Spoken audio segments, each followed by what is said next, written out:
Gostaria de convidar você a abrir particularmente em Mateus capítulo 2, a partir do verso 16 até o verso 18. Mateus capítulo 2, verso 16 a 18. Eu gostaria que você encontrasse aí na sua Bíblia, ou no seu smartphone, esse trecho da palavra de Deus, para que a gente possa ministrar a palavra de Deus ao seu coração nesta manhã que é, acima de tudo, uma manhã de culto a Deus, e nós queremos enfatizar isto, porque hoje é o dia do Senhor e podemos adorar a Deus, nós aqui nesse lugar mesmo vazio, e você aí onde você está, na sua casa, junto com a sua família, nós podemos oferecer o culto a Deus, porque hoje é dia do Senhor, o primeiro dia da semana, e essa é a exigência do nosso Deus para que possamos adorá-lo acima de todas as coisas. Ao mesmo tempo, nós também queremos agradecer a Deus, por isso nosso culto também é em gratidão a Deus pelas nossas mães. Nós não estamos vinculados a um calendário comercial, obviamente queremos dar graças a Deus pelas nossas mães todos os dias, e devemos fazer isso, mas também não estamos alheios ao fato de que hoje é o Dia das Mães, comemorado e numa circunstância muito diferente dos anos anteriores, quando as mães não podem, de repente, reunir toda a família junto delas.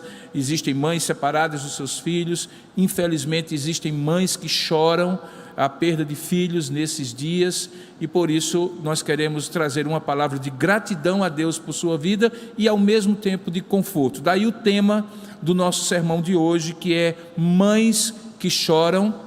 E sem dúvida alguma, se tem uma coisa que mãe faz é chorar, não que mãe seja chorona, mas nós vamos entender melhor ao longo da mensagem. E o tema então é mães que choram, mão que conforta. E obviamente nós estamos apontando esta mão ou estas mãos para Deus, porque nós cremos que Ele é quem conforta. Abra, portanto, a sua Bíblia em Mateus capítulo 2, a partir do verso 16. Não estranhe o texto que eu escolhi, e você vai entender ao longo da mensagem. Diz assim a palavra de Deus: vendo-se iludido pelos magos, enfureceu-se Herodes o Grande, grandemente, e mandou matar todos os meninos de Belém e todos os seus arredores, de 2 anos para baixo, conforme o tempo do qual com precisão se informara dos magos. Então se cumpriu o que fora dito por intermédio do profeta Jeremias. E ele está se referindo à profecia de Jeremias, no capítulo 31, verso 15. E lá diz assim: ouviu-se um clamor em Ramá, pranto, choro e grande lamento.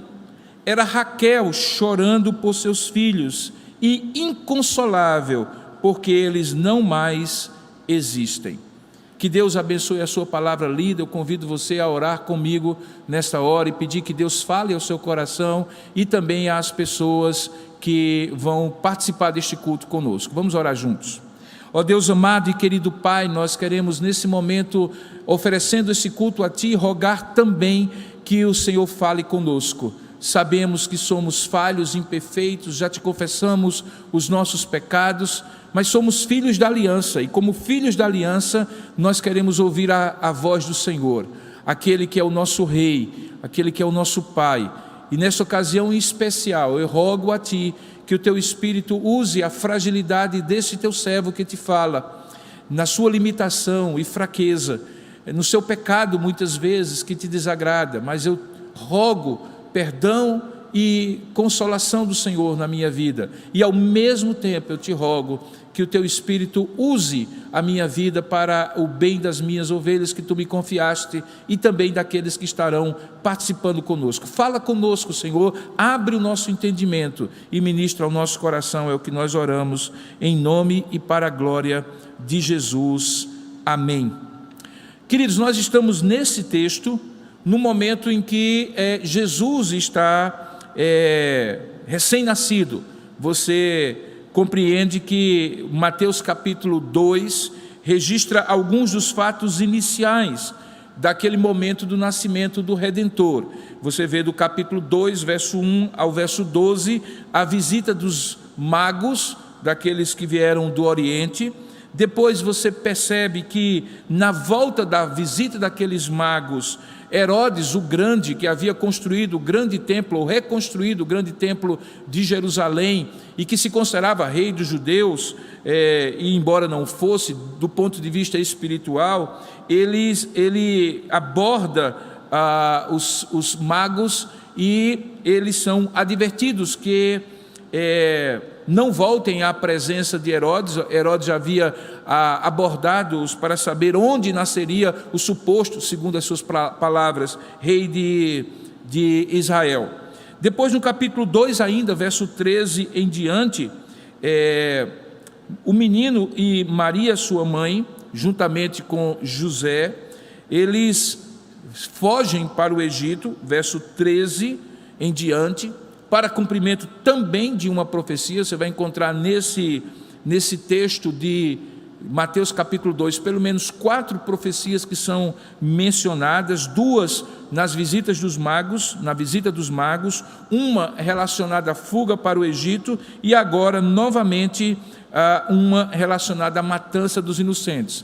Porque enquanto Jesus, Maria e José estavam no Egito, Herodes faz um cálculo que, não tendo achado o lugar daquele que supostamente cumpriria a profecia e seria o Messias, o rei de Israel, ele deveria tomar uma medida drástica, ímpia, cruel, de ceifar a vida de todas as crianças de 2 anos para baixo. E veja que Herodes conhecia a profecia, porque ele diz que manda matar todos os meninos de Belém da Judéia, ou Belém de Judá, inclusive porque havia sido mencionado pelos magos que assim dizia a profecia, que o Messias viria da tribo de Judá e nasceria em Belém. E ele o faz de tal maneira que a gente chamaria isso de genocídio, porque diz o texto que todas as crianças de 2 anos para baixo, em Belém, em todos os seus arredores, foram mortas. E ao serem assassinadas pelo Estado ali representado em Herodes, por aquele governante ímpio que não admitia, ou aparentemente não admitia, o fato de que a profecia haveria de se cumprir, e de fato o Messias haveria de vir, e já tinha nascido, e provavelmente tinha por essa altura do tempo 2 anos, ele então resolve tomar essa decisão e resolve tomar esse ato ímpio e cruel.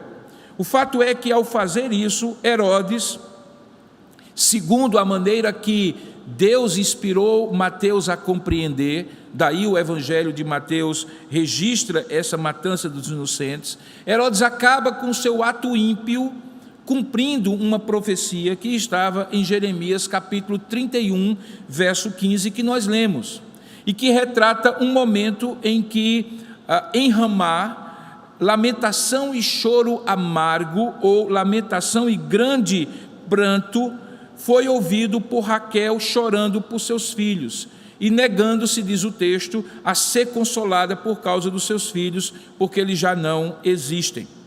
O problema é que essa profecia é mais do que simplesmente um relato ou um registro de uma história. Veja, quando a gente vai para Gênesis capítulo 30, no verso 22 a 24, a gente descobre que Raquel teve 2 filhos. O primeiro deles foi José, e mais tarde ela teve Benjamim. Nós sabemos como a família de Jacó, em certo sentido, era uma família disfuncional. Ele tinha 2 mulheres, Lia e Raquel, e tinha 2 concubinas, e os 12 filhos que ele gerou de 4 mulheres diferentes. Eu imagino como é que era o ambiente familiar de todas essas mulheres juntas, com seus filhos, toda a competição. Isso inclusive está registrado na Bíblia Sagrada. Raquel teve então 2 filhos, José e Benjamim.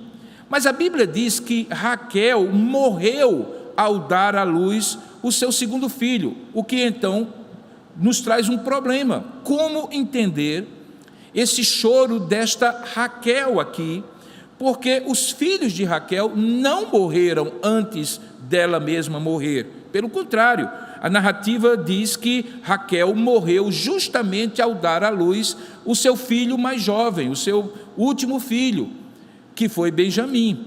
Ou, portanto, José e Benjamim estavam vivos quando Raquel morreu. É interessante notar que o que nós temos aqui é um cumprimento de uma profecia que usa a figura de Raquel como a grande mãe em Israel. É esse o melhor entendimento dessa profecia. Raquel é usada simbolicamente aqui para ser a representação das mães de Israel. Ainda hoje, em Israel moderno, Raquel é vista como a mãe da nação. Se Davi é o grande rei e a grande figura, tanto é que o símbolo de Israel é a estrela de Davi, Raquel é a mãe maternal, aquela figura maternal de Israel. Ela, portanto, quando é mencionada por Jeremias, centenas de anos antes dessa profecia se cumprir, como Mateus viu que ela se cumpriu quando Herodes mandou matar, na verdade, Jeremias estava profetizando simbolicamente justamente esse momento em que o déspota, o tirano Herodes o Grande, manda matar aquelas crianças de 2 anos para cá, para baixo, para tentar atingir o Messias, de quem ele tinha medo que viesse a sobreviver, se tornar adulto e tornar-se o Messias, como de fato aconteceu. Portanto, Raquel aqui é mais do que simplesmente uma mãe, e certamente ela simboliza a maternidade em Israel. Se a gente pudesse fazer agora, com o tempo sobrando, um corte longitudinal ao longo da história da redenção, de Gênesis a Apocalipse, nós vamos perceber esta relação da maternidade com o choro, o quebrantamento e, consequentemente, o conforto de Deus para essas mães. E em tudo e por tudo, essas histórias, algumas delas que estão espalhadas na Bíblia, elas representam um fato, uma realidade teológica que é importante que a gente enfatize no Dia das Mães. É que Deus deu à mulher, e somente a ela, a capacidade de ser a geradora, aquela que nutre no seu ventre a vida da raça humana. Deus deu a esta mulher e a ela de maneira simbólica, inclusive àquelas que por questões físicas e biológicas não podem gerar filhos, ou os seus maridos não o podem, pela adoção, o valor simbólico, espiritual, de serem aquelas que geram filhos, que têm nos seus ventres, que amamentam nos seus seios a vida de toda a humanidade. Alguém já disse que só há 2 tipos de pessoas caminhando hoje na terra: as mães e os filhos delas, porque de fato é isso mesmo. E no dia em que nós nos lembramos de, junto ao culto a Deus e também dentro do culto a Deus, oferecer ações de graças pelas nossas mães, é bom entender como ao longo da história da redenção, Deus usa momentos de profundo pranto, quebrantamento, quase inconsolável, de uma Raquel que simboliza todas as mulheres de Israel e tantas outras ao longo da história, nas quais o Senhor põe a sua mão de conforto no momento em que circunstâncias, em que momentos como esse que nós estamos vivendo em pleno século 21, parece ter a incapacidade, a impossibilidade de consolar o coração das mães.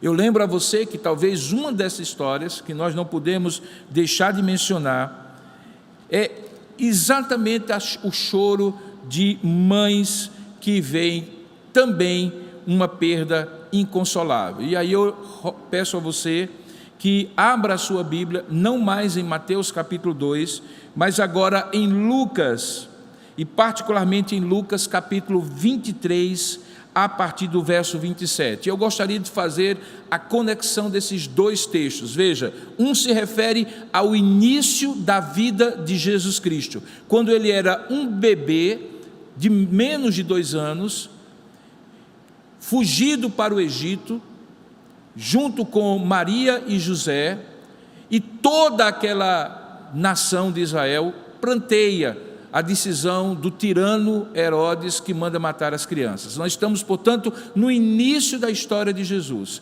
Agora, nesse texto de Lucas, nós vamos dar um pulo de mais de 30 anos para ver o momento, provavelmente, último de vida de Jesus Cristo antes da sua crucificação. O texto de Lucas, capítulo 23, diz o seguinte: enquanto Jesus estava rumando, indo para o Calvário, seguia-o, veja aí o verso 27, 23, 27 de Lucas, seguia-o numerosa multidão de povo e também mulheres que batiam no peito e o lamentavam. A palavra é a mesma que é usada lá em Mateus capítulo 2, é um choro profundo de lamento. E diz o texto que Jesus, em dado momento, naquela via dolorosa, volta-se, veja aí o verso 28, volta-se para elas e diz assim: filhas de Jerusalém, não choreis por mim, chorai antes por vós mesmas e por vossos filhos, porque dias virão em que se dirá: bem-aventuradas as estéreis, que não geraram, nem amamentaram. Nesses dias dirão aos montes: caí sobre nós, e aos outeiros: cobri-nos. Porque se em lenho verde, referindo-se a ele, fazem isto, o que será feito no lenho seco? E juntamente com ele, outros 2 eram levados, os ladrões que foram crucificados ao lado dele. Aquela palavra de Jesus, no momento em que ele está na via dolorosa e ouve e sente o clamor daquelas mulheres, algumas das quais o seguiam junto com aquelas grandes multidões, os apóstolos e assim por diante, certamente a sua mãe Maria, agora vendo o seu filho, homem feito, conhecendo que ele era o Messias, não mais aquele bebê com quem ela tinha fugido para o Egito, sendo crucificado, ou em vias de ser crucificado, carregando uma pesada cruz, sendo julgado e acusado injustamente, quando veio, na verdade, para redimir os nossos pecados. Todo aquele choro e pranto da via dolorosa tem da parte de Jesus uma interpretação, uma abordagem que transcende a dor que aquelas mulheres estavam sentindo por ver o Salvador sendo injustamente julgado e injustamente em vias de ser crucificado. E novamente nós encontramos na história da redenção um significado que transcende a maternidade enquanto a relação de mãe e filho. Da mesma maneira que no começo, em Mateus capítulo 2, aquela Raquel era uma representação simbólica do choro e do clamor que em Israel sempre deveria existir, particularmente naquele momento que Herodes, séculos depois, haveria de matar aquelas crianças. Agora Jesus se dirige àquelas mulheres, algumas que certamente eram mães, e as chama de filhas de Jerusalém. E redefine, ressignifica o valor do choro daquelas mulheres. Perceba que ele diz assim, verso 28, não choreis por mim, chorai antes por vós mesmas e por vossos filhos. Eram as mães que ele chamava de filhas de Jerusalém, que Jesus estava proferindo aquelas palavras. E para onde Jesus estava apontando que o lamento, o choro e a dor daquelas mulheres deveria ir? Não apenas para ele, como se fosse algo de pena, de dó, de sentimento de perda daquele homem tão justo, tão bom que Jesus é, mas principalmente para aquilo que haveria de acontecer a partir do momento em que o povo de Deus, para quem Jesus veio, rebelou-se contra o Senhor e não recebeu Jesus como Messias. Lembra de João capítulo 1, verso 11, em que se diz que ele veio para o que era seu, mas os seus não o receberam. Aquele fato trazia sobre o povo de Israel um juízo, e nós sabemos que esse juízo aconteceu efetivamente quando no ano 74, entre 70 e 74, as tropas romanas invadiram Jerusalém. Isso inclusive está profetizado no chamado sermão profético escatológico de Jesus, no mesmo evangelho de Mateus, em que Jerusalém foi destruída, e aquilo que Herodes fizera 30 anos antes, nas cercanias de Belém, agora em Jerusalém tinha uma dimensão ainda maior, porque eram tropas do imperador Domiciano, do general que estava ali tomando a frente com as tropas romanas e destruindo Jerusalém.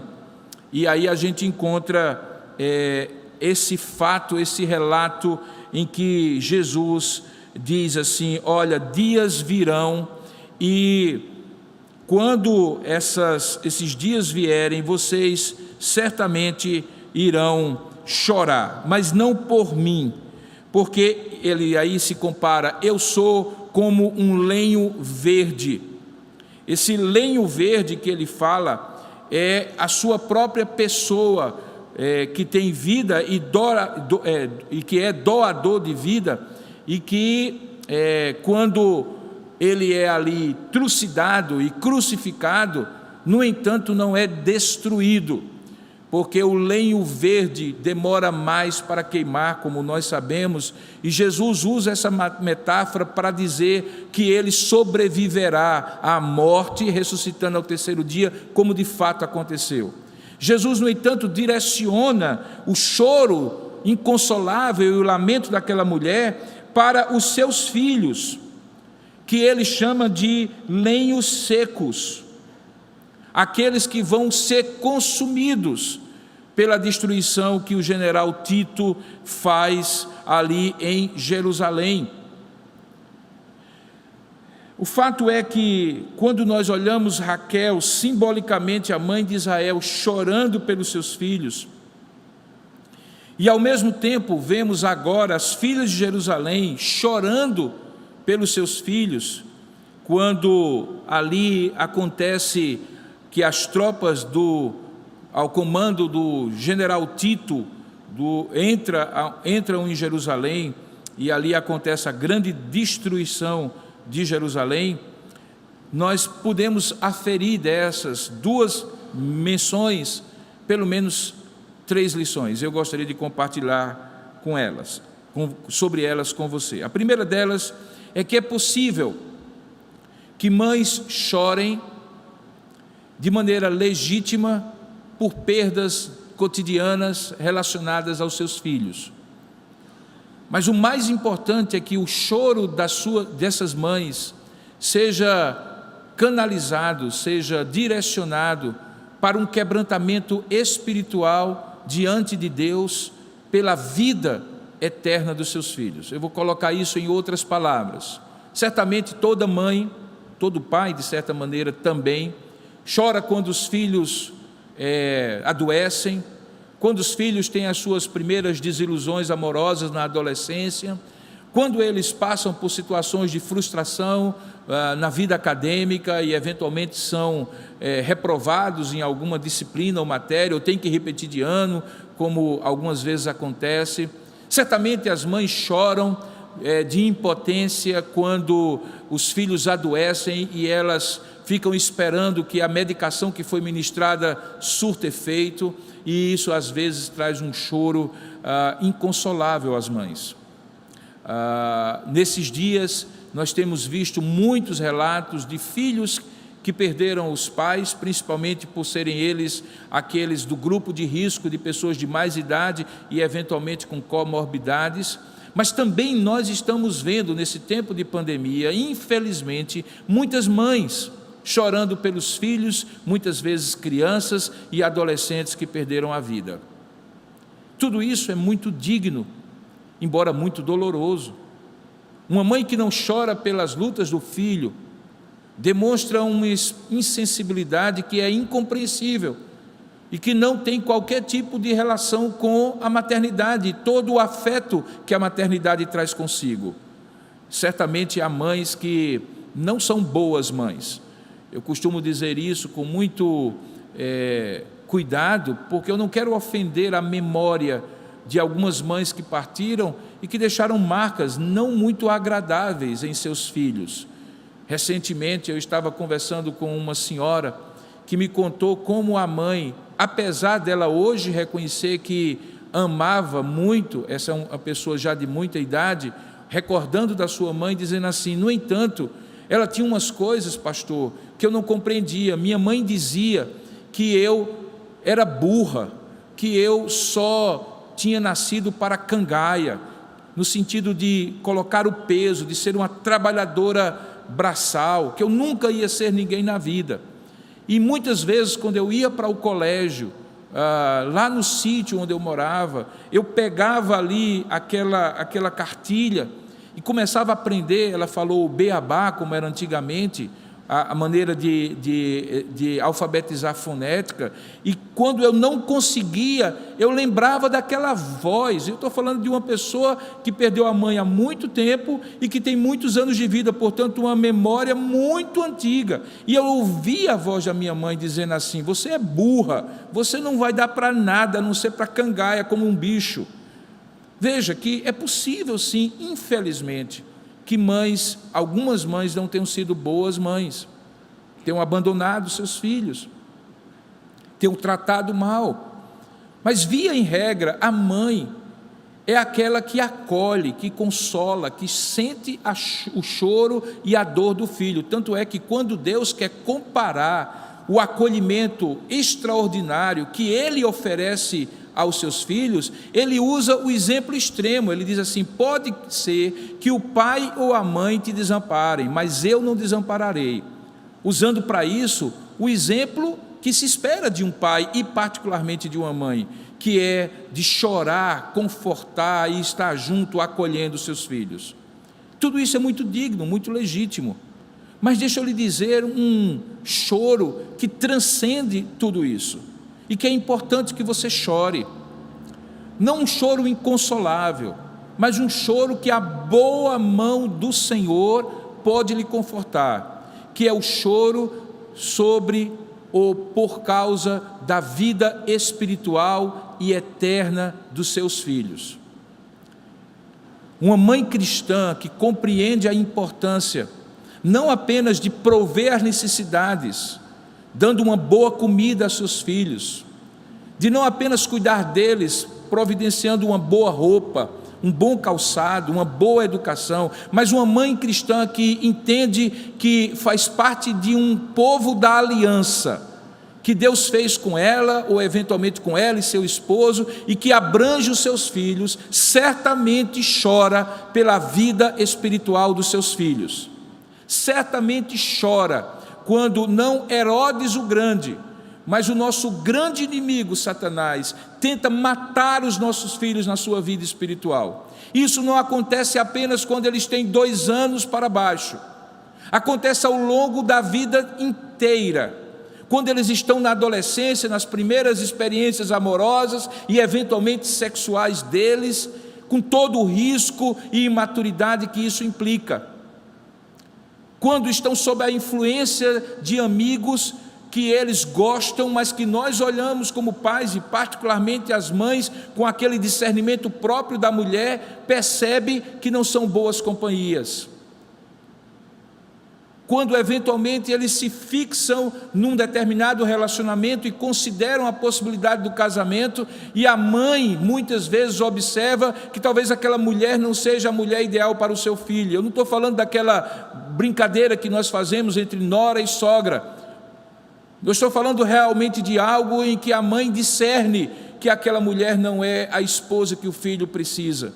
Em todos esses momentos existe de alguma forma uma ação do inimigo para destruir a vida dos nossos filhos pelas circunstâncias e instrumentos que muitas vezes estão na vida espalhados. E nesta hora, mamãe, mãe da Igreja Presbiteriana de Tambaú, a quem eu dirijo particularmente a minha palavra, mas a todos vocês que estão nos assistindo, e particularmente às mães, é hora de chorar por esses filhos, chorar diante de Deus, chorar não pela destruição que já aconteceu, como Raquel simbolicamente representando as mães de Jerusalém, de Israel, chorava naquele momento. Não, chorar pela destruição que pode ser evitada, porque junto ao choro vem a oração, junto à oração vem a intercessão, junto à intercessão vem o jejum, aquele preço que não é pago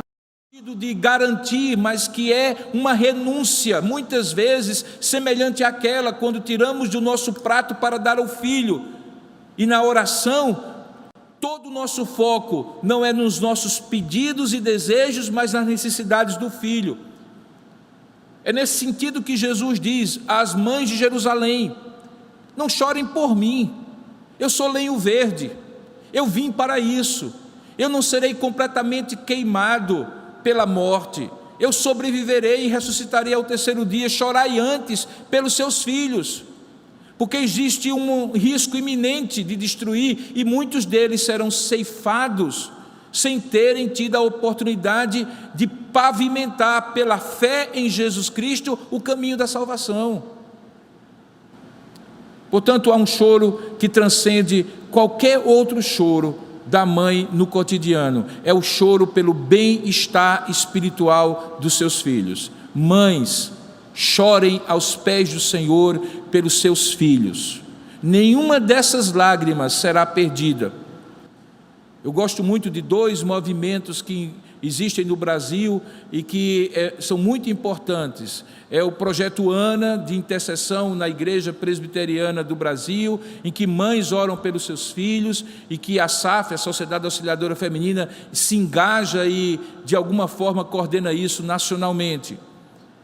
E o primeiro projeto é o Desperta Débora, que foi criado pelo reverendo Jeremias Pereira e pelo pastor também reverendo Marcelo Gualberto, de muitos anos atrás. E há um lema que frequentemente nesses movimentos de intercessão de mães pelos filhos é posto, é dito, para incentivar as mães a entender esse papel de intercessoras pelos seus filhos. É que diz que quando a mãe está de joelhos, é garantia de que o filho estará de pé. Mães de joelhos, filhos de pé. É mais ou menos exatamente esse o ponto que eu gostaria de enfatizar aqui. Ao choro da queda, ao choro do problema, ao choro da enfermidade, e tudo isso é choro de mãe, e um choro importante, porque representa afeto e preocupação. Mas não chore tanto por essas coisas, quanto você deveria chorar aos pés do Senhor pelo bem-estar espiritual dos seus filhos, porque isso vale muito mais do que qualquer outra coisa. O segundo aspecto que eu gostaria de trazer a você a partir desses dois textos é que o lamento que é referido em Mateus capítulo 2 e em Lucas capítulo 3, e que no capítulo 2 de Mateus é ainda mais explícito, é um lamento inconsolável. A Bíblia diz aqui em Mateus capítulo 2, se você reabrir no texto, que uma das características daquele choro, daquela Raquel simbólica, é que diz que ela, ainda no verso 18 do capítulo 2 de Mateus, que tendo ouvido-se um clamor em Ramá, pranto, choro e grande lamento, é identificado que Raquel estava chorando pelos seus filhos. Mas veja a última frase: inconsolável, porque não mais existem. A palavra inconsolável que é usada aqui em Mateus é uma palavra que nos remete à ação espiritual e consoladora do Espírito Santo de Deus. E o Espírito Santo é o instrumento divino para aplicar, como Deus e terceira pessoa da Trindade que Ele é, faz parte na trindade econômica, na distribuição de missões que o Pai, o Filho e o Espírito Santo fizeram de eternidade a eternidade, aquilo que a gente chama na teologia de trindade econômica. Cabe ao Espírito Santo aplicar a obra da salvação, toda a obra da salvação, desde o convencimento do pecado, do juízo e da justiça, como diz o escritor do Evangelho de João, até mesmo a regeneração, que é a mudança de coração do homem, de um coração de pedra para um coração de carne sensível a Deus. Essa regeneração, a união mística com Cristo, a filiação na família da fé, no corpo de Cristo, e todas as ações de redenção dentro da graça de Deus para a transformação do ser humano e a salvação dele, são ministradas pelo Espírito Santo. Em certo sentido, é o Filho que morre, sem dúvida alguma, é Ele que provê toda a condição, tanto legal como espiritual, para que a salvação aconteça, mas é o Espírito Santo, tão Deus quanto o Pai e o Filho, que ministra, que aplica a obra da salvação. E aqui nós encontramos Raquel, simbolicamente, como uma mulher que está inconsolável. Ora, quem consola, quem conforta, quem faz a obra de Deus ser plena no coração humano é o Espírito Santo. E aqui nós deduzimos uma aplicação desse texto, ainda que eventualmente esse texto seja um texto profético de Jeremias, que é aplicado em Mateus. É que aquele choro que eu me referi no primeiro momento da minha mensagem, que deve ser o choro da mãe, não pela queda da criança, não pela frustração amorosa do adolescente, mas pela vida espiritual dos seus filhos, em qualquer época, mesmo homens e mulheres feitos, esse choro, ele não pode ser o choro do desespero, da falta plena de consolo, como era o caso de Raquel. Porque no caso específico dessa Raquel, que representava as mães de Israel, de fato, já não havia mais o que fazer. Todas aquelas crianças de 2 anos para baixo já tinham sido assassinadas por Herodes o Grande. Nada traria aquelas crianças de volta. Era um choro inconsolável, irredutível. Não tinha mais como voltar atrás. Mas deixa eu lhe dar uma palavra agora de conforto ao seu coração de mãe, que chora pelos seus filhos, pensando no bem-estar espiritual deles. Você chora, você clama, você intercede, você está de joelhos diante de Deus, e saiba que nos bastidores do coração do seu filho há um Espírito de Deus, divino e poderoso, agindo para além daquilo que você consegue ver e contemplar. Deus está agindo nos filhos da aliança, mesmo quando eles estão rebeldes e afastados de Deus. Frequentemente mães e pais me perguntam: pastor, o que é que eu posso fazer agora? E eles estão se referindo a filhos adolescentes e jovens que já criaram uma autonomia e já não frequentam a igreja quando eram trazidos pela mão pelos seus pais, ou eventualmente começam a desenvolver comportamentos completamente distantes da palavra de Deus, e pior ainda, quando esfriam na fé e já não creem na mesma fé que os pais criam. Eu sempre gosto de dizer, quando eu batizo as crianças aqui, que um dia aquele batismo que é símbolo da nova aliança, tanto quanto a circuncisão era da antiga aliança, será ratificado.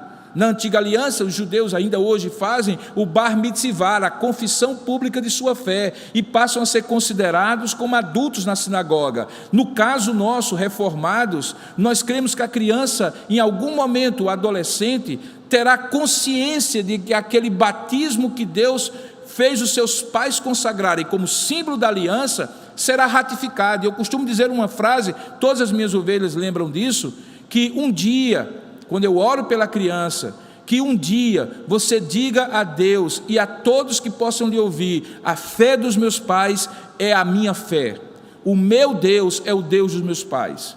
Mas nem sempre acontece assim, e existe um choro de mães que estão algumas vezes inconsoláveis, porque estão intercedendo ao longo da vida, muitas vezes, por aquele filho que está afastado, por aquela filha que está afastada do Senhor. Deixa-lhe dizer, o Espírito Santo, que é o consolador, que é o confortador de todo choro levada aos pés de Deus em oração, o Espírito Santo está trabalhando no coração dos filhos da aliança. Portanto, que o seu choro não seja o choro de Raquel, simbolicamente aqui as mães de Israel, inconsolável, porque já não há mais o que fazer, não há como voltar atrás, os filhos já tinham morrido de 2 anos para baixo. Não, a Bíblia diz que existe uma ação silenciosa do Espírito Santo, que muitas vezes permite, dentro daquele propósito eterno que nós não compreendemos, que os filhos caminhem por caminhos que não são os caminhos de Deus, e os acompanha, para que num determinado momento, tendo aprendido a vida dura de uma ovelha errante, que saiu do redil, ele possa sentir o toque maravilhoso, gracioso, reconstrutor da vida eterna do Pai, quando vai resgatá-lo como bom pastor. E esta ação é a ação do Espírito Santo de Deus, no silêncio da sua oração, utilizando-se da sua intercessão, no coração daquele filho. Portanto, que o seu choro seja um choro pela vida espiritual do seu filho, mais do que qualquer outra coisa, mas não seja um choro inconsolável, porque há consolo e provisão do Espírito de Deus para agir no coração do seu filho.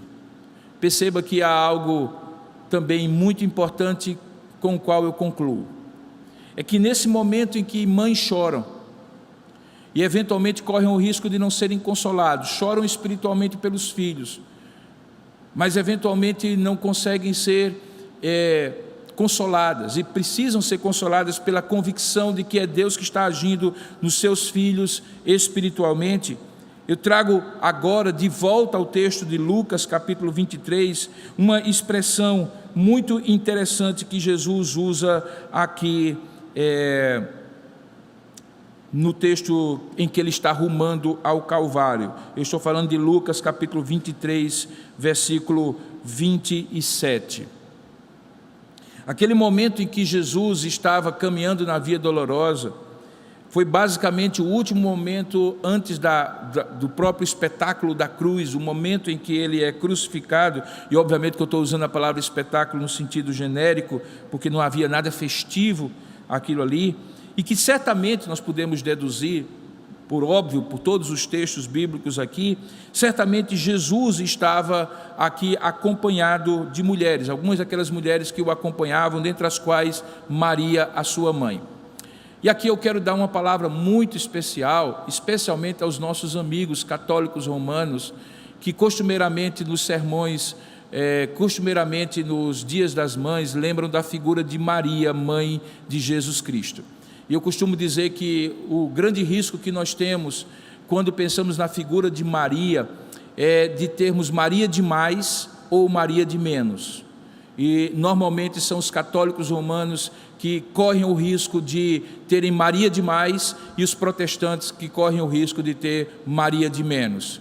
Maria de mais é quando alguém diz que ela é corredentora, co-intercessora na obra redentiva de Deus, e de fato não é. A Bíblia diz claramente que Maria, apesar de todo o seu caráter e virtude, quando ela foi escolhida, ela mesma se reconhece como pecadora, falha, imperfeita e graciosamente, não meritoriamente escolhida por Deus. Então, alçar Maria a uma posição para além daquilo que a Bíblia diz, pode até ser algo afetivo, que nos remete à figura materna que nós temos em casa, e que muitas vezes criou o bordão, peça à mãe que o filho atenda, o que não é bíblico. A Bíblia diz que o nosso único intercessor e redentor é Jesus Cristo. Mas nós, protestantes, eventualmente corremos o risco, e alguns têm de fato feito isso, de subestimar o papel de Maria, e aí eu chamo de Maria de menos, porque Maria certamente não foi uma mulher como outra qualquer, ela foi escolhida, aquela virgem que se vê gerando um filho no seu ventre, sem ter tido relações sexuais com o seu marido José, ela foi escolhida de maneira extraordinária. A história de Maria é uma história simbólica da maternidade do próprio Filho de Deus. E há um momento que não está, obviamente, no texto de Lucas, em que no Evangelho de João é dito que Jesus e diz a sua mãe que ali estaria João, o discípulo amado, como seu filho, e acolhe aquela mãe com a presença do seu discípulo mais próximo e amado. Maria chorou aos pés do Calvário, não inconsolável, porque compreendia desde logo cedo que ela era a mãe do Salvador. Mas Maria, logo depois, quando na sua separação física do seu Filho Jesus Cristo, precisa de conforto, Deus designa pela palavra do seu próprio Filho Jesus Cristo um suporte emocional e espiritual.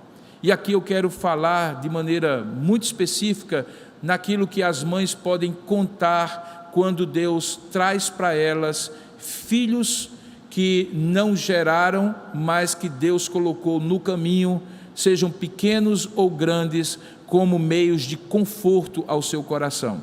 Algumas mães aqui da igreja costumam dizer que me veem como pastor, mas também como filho. Eu sou sua mãe, muitas vezes até mesmo para tentar puxar a minha orelha e dizer, como uma mãe diz a um filho, que eu me cuide, que eu emagreça porque estou ficando muito gordinho, que eu faça exercício físico, que eu durma bem, essas coisas que mãe faz para filho. E que eu imagino que de alguma maneira era a relação que existia também na época de Jesus. Algumas chamam-se, quando se dirigem a mim, olha, eu sou a sua mãe torta, no sentido de que não me geraram, mas têm o afeto da maternidade.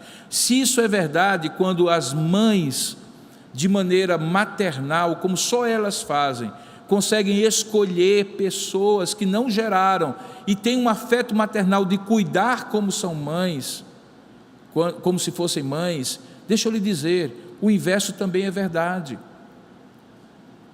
Há aquelas mães que eventualmente já sentiram a dor da perda do filho, a morte, como algumas que nós temos aqui, ou que eventualmente veio o distanciamento do filho, seja afetivo ou mesmo físico, porque moram longe. A elas certamente Deus proverá filhos do coração que sirvam de consolo, e a quem Deus dirá, como disse a Maria e a João, mulher, eis aí o teu filho, filho, eis aí a tua mãe. E ao fazer isso, continua sendo a obra consoladora do Espírito Santo de Deus, provendo para a mãe o conforto que Raquel simbolicamente achava que não tinha como ter. O meu desejo nesse Dia das Mães, e particularmente ministrando essa palavra, é que Deus nos deu o senso exato da importância dessas mulheres na nossa vida, mesmo quando elas, nas suas imperfeições, nos marcaram nem sempre positivamente, mas Deus de alguma forma usou a vida delas e ainda hoje usa para o crescimento espiritual, afetivo, emocional e de vida de cada um de nós. A minha palavra não é uma palavra de homenagem às mães, porque eu acho que esse papel cabe a você, filho. E eu costumo dizer que há certas coisas que nenhuma outra pessoa pode fazer para uma mãe do que um filho. E isso tem a ver com reconhecimento, com afeto, com carinho, com respeito, com devolução de todo o investimento que foi feito. Eu não falo apenas de investimento financeiro, mas de dedicação de vida. Alguns muitas vezes postam nas redes sociais a figura de uma pessoa idosa, normalmente um homem, sendo cuidado por um filho, e com o slogan, a vida se inverte, quem cuidou agora é cuidado. Se isso é verdade entre filhos e pais, deixe-me dizer, é muito mais importante ainda que seja verdade entre filhos e mães. Há mães que precisam ser cuidados, filhos, ser cuidadas, filhos que estão me ouvindo. Há mães que precisam ser compreendidas. Há mães que precisam ser acalentadas como elas acalentaram você no braço e no peito durante muitos anos. Há mães que precisam ser supridas nas suas necessidades espirituais. Eu não julgo ninguém quando eventualmente dentro das dificuldades da vida dispõe um abrigo de idosos para a mãe ou o pai, porque não pode cuidar delas. Mas certamente fazer isso, deixando-os abandonados, e nessa pandemia isso ficou tão claro, amontoados em lugares sem visitas, sem cuidados, completamente destituídos do afeto fraterno, amoroso, maternal e paternal do filho, devolvendo a essa mãe e a esse pai tudo o que ele recebeu. Certamente isso não é agradável aos olhos de Deus. O pior é quando nós temos as mães ainda próximo de nós e vivemos como se elas não existissem, como se fossem ultrapassadas, descartáveis. E certamente não é isso que Deus ensina no simbolismo daquele momento em que ele chega para João e diz: eis aí a tua mãe, e chega para a mãe: eis aí o teu filho. É preciso acolhimento, para que o choro da mãe não seja o choro da frustração, da revolta, da tristeza e do lamento inconsolável.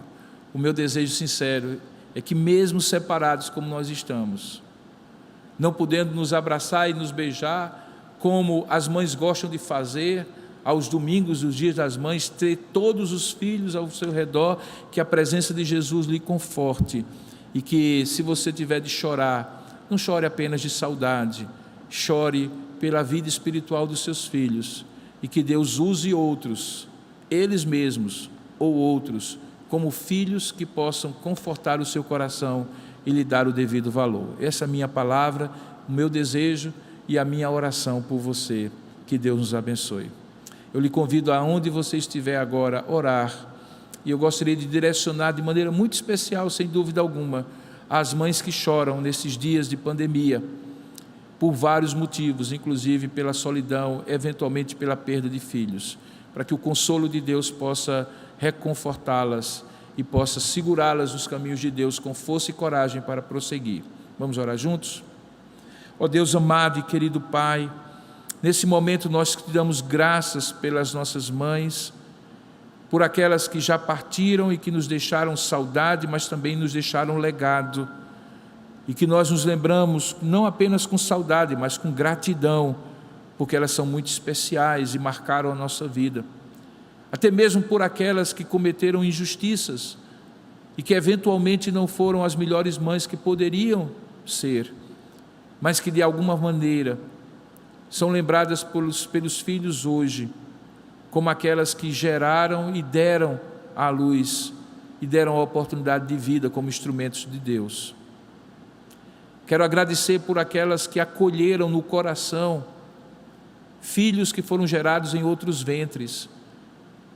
Ó Deus, no amor talvez mais próximo daquele amor que o Senhor tem para conosco quando nos adotou como filhos, mesmo não sendo naturalmente filhos teus. Queremos pedir que essa relação seja saudável e abençoadora para mãe e filhos. Quero rogar de maneira especial por aquelas que nesses dias de pandemia estão chorando a perda dos seus filhos. Ó Deus, que dor lancinante, a dor de uma mãe que chora por um filho que morre. Nenhum de nós compreenderia isso, Pai, nenhum de nós jamais compreenderá. E por isso pedimos que o que é incompreensível e inconsolável por nós seja completamente consolado e confortado pelo Teu Espírito de maneira abundante, generosa e graciosa, Pai. Visita o coração de mães que estão enlutadas nesses dias. Visita os corações de mães que estão isoladas, deprimidas, entristecidas pela saudade e pela ausência dos filhos. Mas também visita o coração de muitos filhos que ouviram essa mensagem, para que possam compreender que não é apenas uma questão de devolver aquilo que foi investido, mas de reconhecer, homenagear e dar a honra devida àquela que o Senhor usou para que tivéssemos, como de fato temos, vida. Abençoa os filhos para que sejam filhos de fato amorosos, cuidadosos e respeitadores de suas mães. Oramos, ó Pai, enfim, para que este dia, mesmo sendo completamente diferente de tudo aquilo que nós já vivemos como o Dia das Mães, seja um dia de mais alegria do que de tristeza, de mais conforto do que de lamento, e que o Senhor nos dê em breve a possibilidade de abraçar e sermos abraçados, de beijar e sermos beijados. Abençoa-nos, ó Pai, pois é isso que nós te oramos em nome e para a glória de Jesus Cristo, nosso Senhor. Amém.